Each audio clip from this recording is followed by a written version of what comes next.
صل على محمد وآل محمد.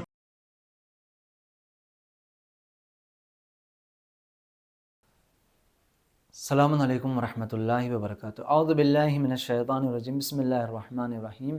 الحمد للہ والصلاة والسلام علی عباد الذین اصطفیٰ ولعنۃ اللہ علی اعدائهم اعداء اللہ. اما بعد فقد قال اللہ تعالی فی القرآن الکریم. بسم اللہ الرحمن الرحیم.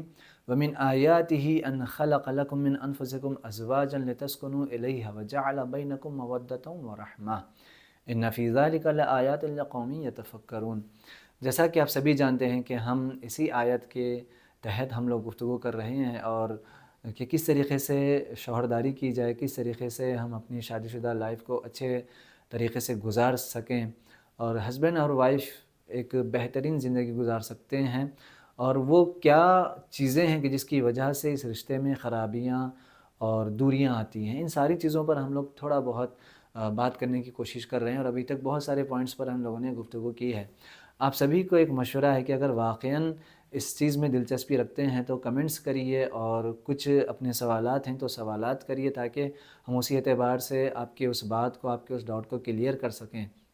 دیکھیے، دنیا میں جب بھی ہم کوئی بڑا کام کرنے جاتے ہیں تو ہم کسی ایک بڑے ایکسپرٹ سے پوچھتے ہیں، معلوم کرتے ہیں، اور کہ وہ چیز جو ہے اگر ہم گھر بنا رہے ہیں تو ہم کسی ایکسپرٹ سے پوچھتے ہیں، انجینئر کا سہارا لیتے ہیں، آرکیٹیکٹ کا سہارا لیتے ہیں، یا ہم مارکیٹ سے کوئی اچھی چیز لینے جا رہے ہیں تو اس کے بارے میں پوچھتے ہیں، 100 دفعہ چیزیں پوچھتے ہیں. لیکن جو شادی شدہ زندگی ہے، ہم اس کے بارے میں ہم کسی سے مشورہ نہیں لیتے، جس کی وجہ سے یہ ہوتا ہے کہ دوسرے لوگ کہ جو اس چیز کے ایکسپرٹ نہیں ہیں یا خود اپنی زندگی خراب کر کے بیٹھے ہیں، وہ لوگ آ کر پھر ہمیں مشورہ دے کر ہماری لائف کا جو ہے بیڑا غرق کر سکتے ہیں. تو برائے مہربانی اپنی زندگی کو اور اپنی شادی شدہ زندگی کو اگر بہتر طریقے سے گزارنا چاہتے ہیں تو کسی ایکسپرٹ سے رجوع کریں، علماء سے رجوع کریں، اور جو آپ کا ہمدرد ہے اس سے بات کریں تاکہ جو بھی کلاشز ہیں، جو بھی دوریاں ہیں، اس کو ختم کیا جا سکے. عزیزو، آج میں ایک مثال سے بات کو شروع کرنا چاہوں گا. دیکھیے، جس آیت کو ہم نے انتخاب کیا ہے، سلیکٹ کیا ہے، وہ آیت ہے کہ جس میں اللہ نے اس رشتے کو اپنی آیتوں میں شمار کیا ہے اور کہا ہے کہ ہم نے اس رشتے میں اپنی جانب سے مودت یعنی جو محبت سے بھی اونچی چیز ہے، اس میں اس رشتے میں ہم نے مودت کو قرار دیا اور مہربانی اور عطوفت اور رحمت کو قرار دیا ہے. ٹھیک ہے، تو پھر اعتراض یہ ہوتا ہے اور آبجیکشن یہ ہوتا ہے کہ پھر کیا وجہ ہے کہ جب اللہ کی طرف سے یہ رشتہ نشانی ہے اور اللہ کی طرف سے اس رشتے میں محبت اور مودت قرار دی گئی ہے، تو پھر کیوں کلیشز کیوں آتے ہیں، کیوں دوریاں آتی ہیں، پھر کیوں بات دھیرے دھیرے طلاق اور نہ بہت ساری ایسی چیزوں کی طرف باتیں چلی جاتی ہیں. تو اس کی ایک سیدھی سی مثال ہے کہ ایک جوان بچہ اگر بائک خریدنا چاہتا ہے تو ماں باپ اسے بائک دلا دیتے ہیں، لیکن دیکھتے ہیں کہ کچھ دنوں کے بعد خدا نخواستہ اس کا ایکسیڈنٹ ہو جاتا ہے، یا بائک کو نقصان پہنچتا ہے، یا وہ خود اسے نقصان پہنچتا ہے. تو اس میں غلطی کس کی ہے؟ کیا ماں باپ کی ہے کہ جنہوں نے بائک دلائی ہے، یا بائک بنانے والے کی ہے کہ جس نے بائک بنایا ہے؟ نہیں، غلطی نہ بائک بنانے والی کمپنی کی ہے، غلطی نہ ماں باپ کی ہے کہ جنہوں نے اپنے جوان بیٹے کو بائک دلائی ہے.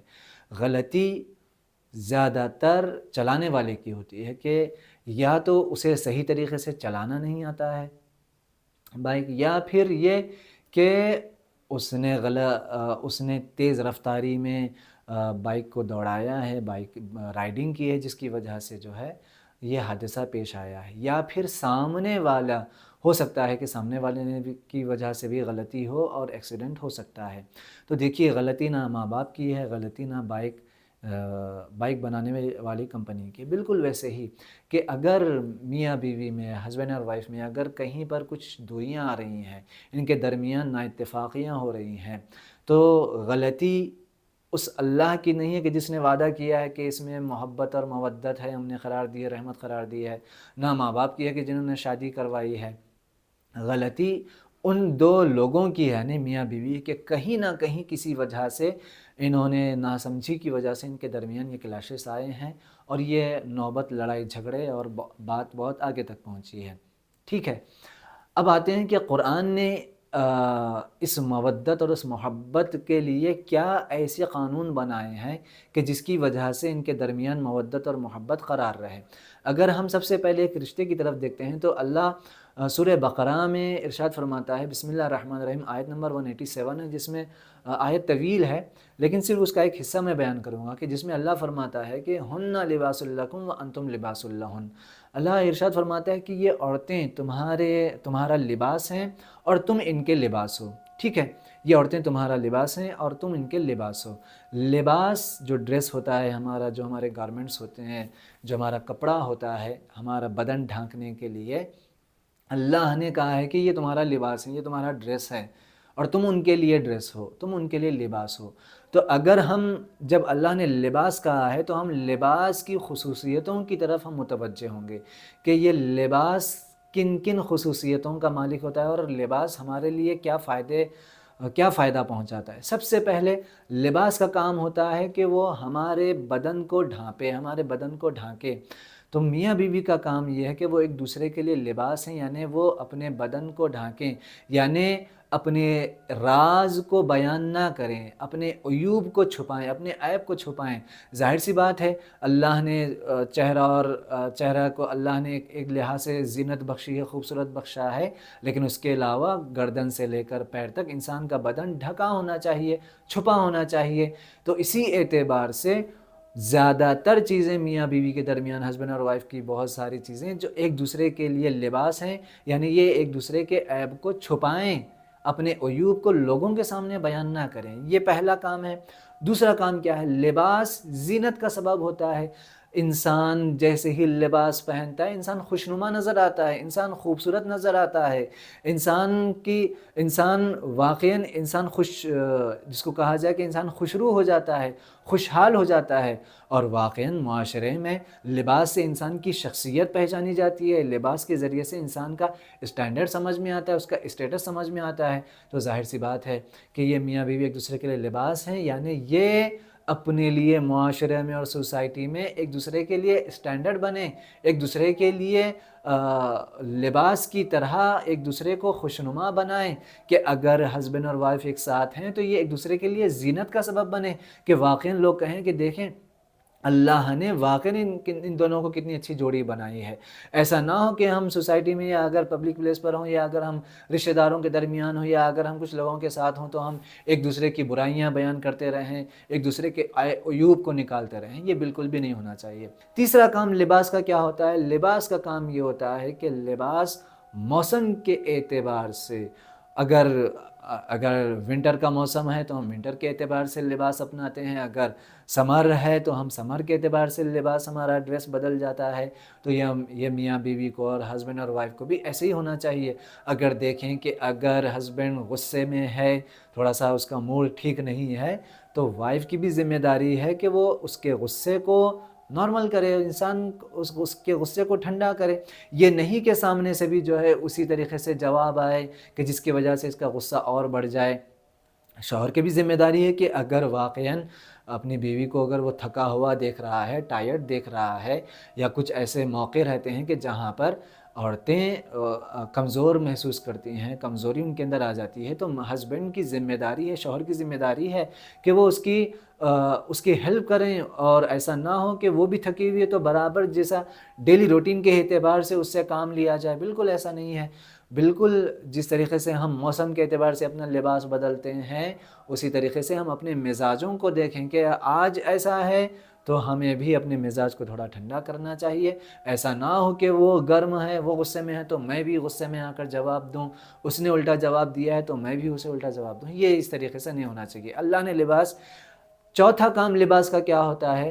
لباس بدن سے چپکا ہوتا ہے۔ لباس جب انسان پہنتا ہے تو اسے سکون محسوس ہوتا ہے، ایسا بالکل ایسے ہی ہے۔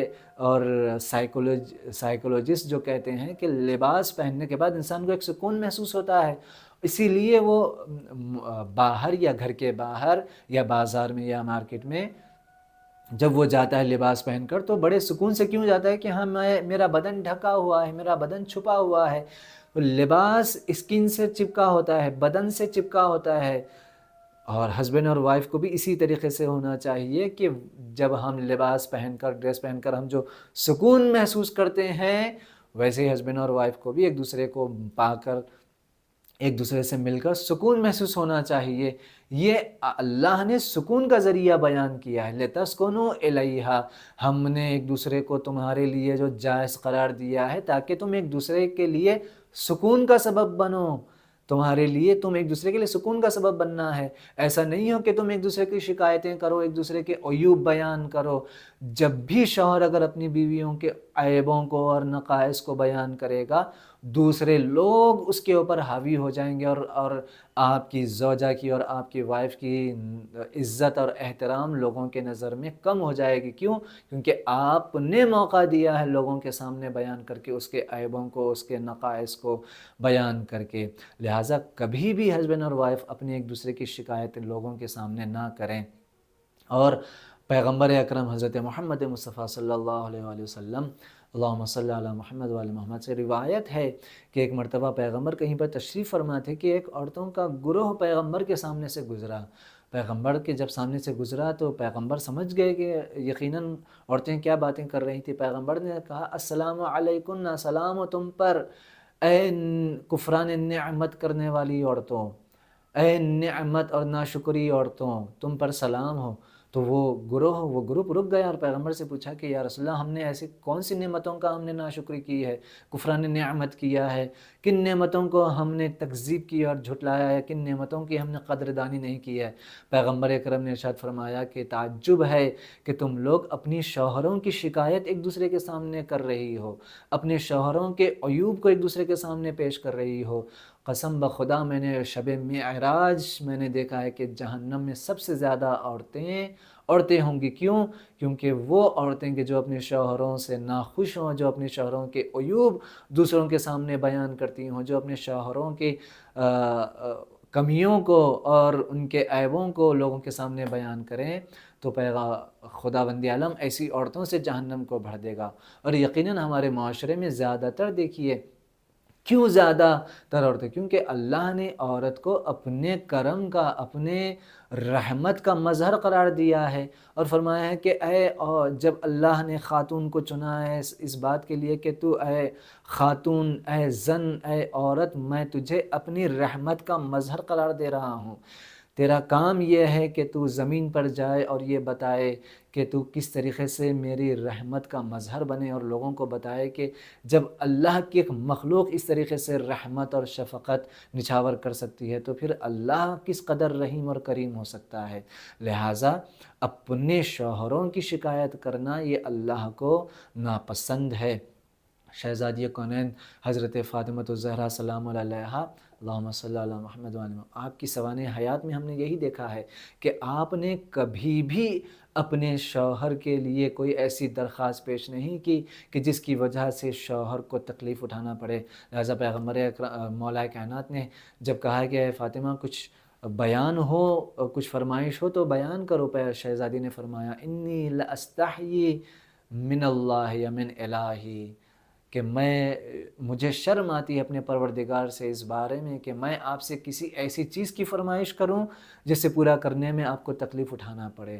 یعنی ہم شہزادی کا کلمہ پڑھتی ہیں، ہم مولا کائنات کو اپنا امام مانتے ہیں، مشکل کشا مانتے ہیں، لیکن ہماری زندگی میں، ہماری میرج لائف میں، ہماری شادی شدہ زندگی میں یہ دونوں ہستیاں ہم سے بہت دور ہیں، ہم ان کو اپنا آئیڈیل نہیں مانتے ہیں۔ ہم کیوں اپنی زندگی کو توقعات اور ایکسپیکٹیشن ہماری اتنی زیادہ ہم اونچائی پر لے کر چلے جاتے ہیں کہ جس کی وجہ سے ہماری لائف اور شادی شدہ زندگی خراب ہو جاتی ہے۔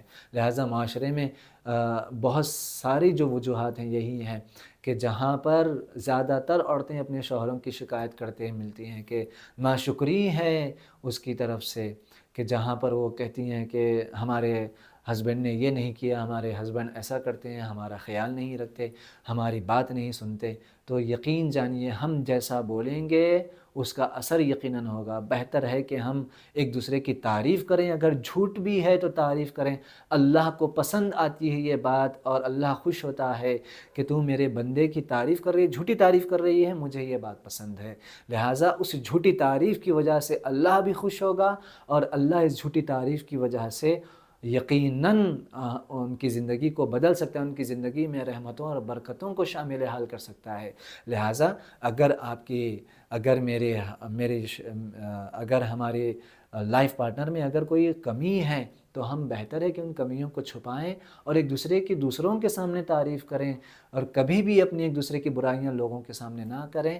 یقیناً خداوند عالم ہماری زندگیوں میں برکتیں شامل حال کر دے گا کہ اس بندے نے میرے ایک بندے کی برائیوں کو چھپا کر جھوٹی تعریف کی ہے، میں اس کی زندگی کو برکتوں سے اور نعمتوں سے نوازوں گا۔ خداوند عالم سے یہ دعا ہے کہ خدایا ہم شہزادی کونین نور اور مولائے کائنات کی زندگی کو اپنی نظر میں رکھتے ہوئے ایک خوشحال زندگی گزار سکیں، اس بات کی ہمیں توفیق دے۔ والسلام علیکم ورحمۃ اللہ وبرکاتہ۔